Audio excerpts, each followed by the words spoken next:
Hi, everybody. I'm Diane Brady. I'm here with Alan Dershowitz, of course, noted trial lawyer, author of Get Trump, and professor emeritus at Harvard.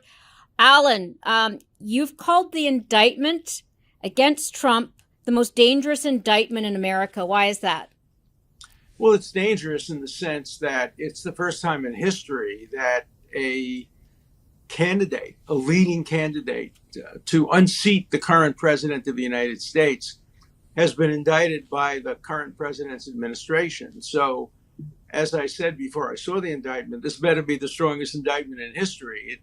It has to satisfy the Richard Nixon standard. Richard Nixon was forced out of office not only by Democrats, but by his own Republicans, because the evidence was so clear that he had obstructed justice, paid bribes, destroyed evidence. And this indictment, if it doesn't meet that standard, if the evidence doesn't meet that standard, really presents a great danger to the rule of law, a danger of turning us into the kind of country where those in power can use the criminal justice system against those who are trying to win electoral results. But having read the indictment now, it's somewhat stronger, at least one part of it, somewhat stronger than I had initially believed it would be. And What part of so it's stronger? the tape recording that he participated in with a writer, apparently a guy who was writing a book about Meadows, the chief of staff. Mm-hmm. And in it, there's a discussion apparently about whether to attack Iran. And in order to defend himself against the charge somehow that maybe he either wanted to do it or didn't want to do it, that wasn't clear. He brings out some papers, and you apparently, according to the tape, you hear rustling of the papers. And then he shows it to this unauthorized writer and other person and says, this is classified, secret.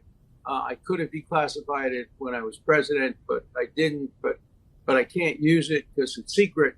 And then apparently shows it to him. Now, what we don't know from the tape is whether he shows it to him to read or just shows it to him kind of to show off and say, see, I have this. I'm not going to let you read it, but here it is. So we don't know that. It might be important whether or not the unauthorized person actually was given the ability to read the details of the classified military plan to possibly attack Iran. We don't know the answer to that. So I would say we don't quite have a smoking gun, but we surely at this point have a gun. Well, let's talk about the difference between possession and process. So you think that just simply prosecuting him based on the possession of these unauthorized or, these documents that should have been left at the White House, that is not sufficient to go after the president? Well, technically it might be, but it wouldn't be when you have a former presidential candidate, Hillary Clinton, having possessed unauthorized material, the current president having possessed classified material, the former vice president, the former national security advisor. You need more than that. That's why I say it needs to meet the Richard Nixon standard. There has to be enough so that it's bipartisan, so that Republicans would join Democrats and say, this goes over the line, it's too much. Now, I don't know whether that will happen based on this tape recording, but Republicans are now sweating quite a bit as the result of the revelation of that tape. I haven't yet heard what the defense will be. I'm interested. I think one possible defense is that he was blustering. We all know Donald Trump does that. And he was just bragging. He was saying, see what I have? I can't show it to you, but look at what I have. That might be the defense, and that would fit into his personality. But we'll see what the evidence is. Is that, is the obstruction, that one of the arguments people have made is when others have held classified materials, the government's requested it back, they have provided it. This has been a much longer process. Does that make any difference here? No, it doesn't. Nobody has to cooperate with the government when the government is trying to get you on a criminal charge. You're entitled to play hardball, and that's what he says he was doing, and that's what he did. So I think the obstruction charge is actually not a particularly strong one. And if I were in charge of this prosecution with that tape in hand, I might have just gone under the Espionage Act and the tape recording and not fooled around with the boxes being moved and this and that, and trying to indict his body man, the man who, Navy person who was with him all the time. The only reason they indicted him is to try to get him to flip. We know that prosecutors can use enormous pressure to get people to flip, not only to sing, but sometimes even to compose lyrics and words and say what the prosecution wants them to say. So that's not the strongest part of the indictment. The strongest part of the indictment is the tape, because it doesn't require credibility. It doesn't require a jury to believe that flipped witnesses are telling you the truth. It's there to be heard. And it's not, again, the smoke isn't coming out of the gun, but the gun's there. Alan, what about the Espionage Act, 1917? That is controversial in itself. Well, it's not only controversial, it's despicable. It's one of the worst statutes ever passed by a Democratic administration, to be sure, Woodrow Wilson. And it was used against Eugene V. Debs. It was used against so many brave and prominent dissidents. It was used against clients of mine during the Vietnam War. It's a horrible, horrible statute. And liberals for 100 years have opposed it. Now, of course, they're applauding it. And they're saying, wow, that's fantastic. Let's expand it. Let's make sure it covers Trump. But it's there. And the Espionage Act does make it a crime, punishable by a lot of years in jail, if you willfully disclose secret information to unauthorized people. And the tape recording, at least makes it clear that this will not be dismissed. It will go to a jury trial. Now, the jury will be in the Florida district, not in the District of Columbia, where Trump has a shot, at the very least, of getting a young jury, maybe even an acquittal, something he would not have a shot at in the District of Columbia. When we look at the broader scheme, you and I have talked about some of the other charges, civil, criminal, et cetera, that Trump has faced. Where does this fit in your mind in terms of seriousness? And also, we have yet to see any sort of real impact in the polls in terms of support for Donald Trump.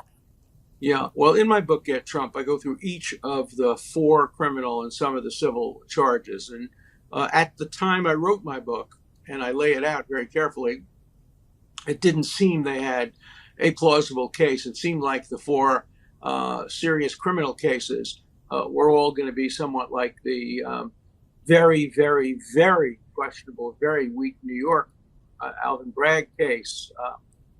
Related to Stormy Daniels and the payments. Stormy Daniels, yeah. This one seems stronger. I mean, if it's related to Iran, they say country A, but we think it's Iran. And there's something about a country B. We don't know what that is. But, this is a serious charge. The New York case was not a serious charge. And I think the D.C. case and the Fulton County cases were not sufficient to survive appellate scrutiny. This one may be, and it may be in the hands of 12 jurors in Palm Beach County. Let's see How quickly would this sort of case progress? Is there a possibility that we would not get closure prior to the election? That's what's wrong with indicting a person running for president. There's no good time. Obviously, it can't be in less than 6 months. You need time to prepare.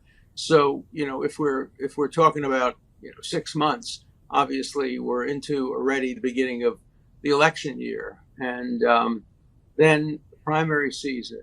And the election campaign. There's no good time to try this case. It's possible that it could be tried before the election. Normally, a case as complex as this would take a year and a half, and that's about when the election would occur, a year and 3 months or so. And so timing is everything. And the smart thing the prosecutor did was to put the case in Florida, so nobody can complain about judge shopping. If he had put it in the District of Columbia, there'd be legitimate complaints. And it's in front of a judge, at least now, that was appointed by Donald Trump, so nobody can claim that it was a Trump hater. So I think the prosecutor is trying to create a situation where nobody can complain about the fairness of the trial because he thinks he has a strong enough case to get a conviction anywhere. So, Alan, you've been in a position where you've had an opportunity to advise, the president, or at least advise Congress. This is a defendant who actually got, out of the gate before the DOJ had its indictment, who's been very public in talking about details of cases against him. Is that a wise strategy in this particular case? I can't second guess Trump's strategy. He's been very successful. The advice I would have given him from day one would have been different, but that's why he was elected president and I wasn't. So I can't second guess his public relations strategy. In terms of legal strategy, look, he talked too much. The idea that he talked on tape saying he had secret material, it reminds me of a friend of mine apparently gave him a gift some years ago, which was a fish that was caught and stuffed and framed, and the fish under it, it says, "If I had only kept my mouth shut, I'd still be swimming." Trump did not keep his mouth shut. This tape recording, whether it ends up convicting him or not, is going to be one of the worst couple of minutes of his life. What else are you watching for at this point, or what's on your radar you would put on ours in terms of as this case progresses? Who's flipping? It seems from the indictment that some of his lawyers have been made to turn against him. There are quotes from his lawyers that are damning, nothing like the tape recordings, and they're not tape recordings of his lawyers. They're just summaries or paraphrases. But I think the next thing to look for is who flips, whether it's the Navy guy who was with him, who is alleged to have moved the boxes and who has been indicted, will flip. People flip all the time, no matter how devoted they are to somebody. It's themselves at risk of going to jail. Often they look inward. And so we'll wait and see what happens there. We'll wait and see what happens with his lawyers as well. Also, there's been a transition in the legal team, which was expected. Now that we know the case is in Florida and in front of a particular judge, you always reconsider the legal team that was in place to try to get a better deal. And you now want a legal team that can present your case effectively in front of a South Florida jury. Great. Well, a conversation will be continued. Thank you as always for joining us, Alan.